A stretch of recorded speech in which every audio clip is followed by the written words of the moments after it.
వచ్చేసింది. క్రికెట్ పండుగ. T20 world cup 2026 గ్రాండ్‌గా మొదలైపోయింది. ఓపెనింగ్ సెరమనీ మెరుపులతో సీజన్ అదిరిపోయే రేంజ్‌లో లాంచ్ అయింది. ఇక మొదటి మ్యాచ్‌లోనే ఊహించని ట్విస్టులు.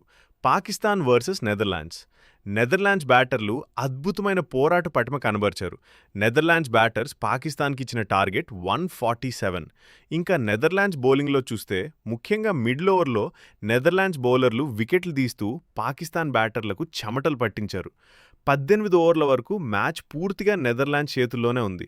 కానీ 19వ ఓవర్ మ్యాచ్ మొత్తాన్ని తిప్పేసింది. పాకిస్తాన్ ఆల్రౌండర్ ఫహీమ్ అష్రఫ్ వరుసగా 3 సిక్సర్లు, ఒక 4తో విరుచుకుపడ్డాడు. నిజానికి ఆ ఓవర్ రెండో బంతికే ఫహీమ్ ఇచ్చిన క్యాచ్ను లాంగ్ ఆన్ ఫీల్డర్ వదిలేశాడు. ఆ క్యాచ్తో పాటు మ్యాచ్ని కూడా చేజార్చుకున్నారు. నెదర్లాండ్స్ ఓడిపోయినా పాక్ లాంటి టీంని వణికించి అందరి మనసులు గెలుచుకుంది. ఇక ఈరోజే అసలైన మజా. సాయంత్రం జరగబోయే హై వోల్టేజ్ మ్యాచ్లో మన టీం ఇండియా యూఎస్ఏతో తలపడబోతోంది. సూర్యసేన ఘనంగా బోని కొడుతుందా? మీ ప్రెడిక్షన్ ఏంటో కామెంట్ చేయండి. జై హింద్.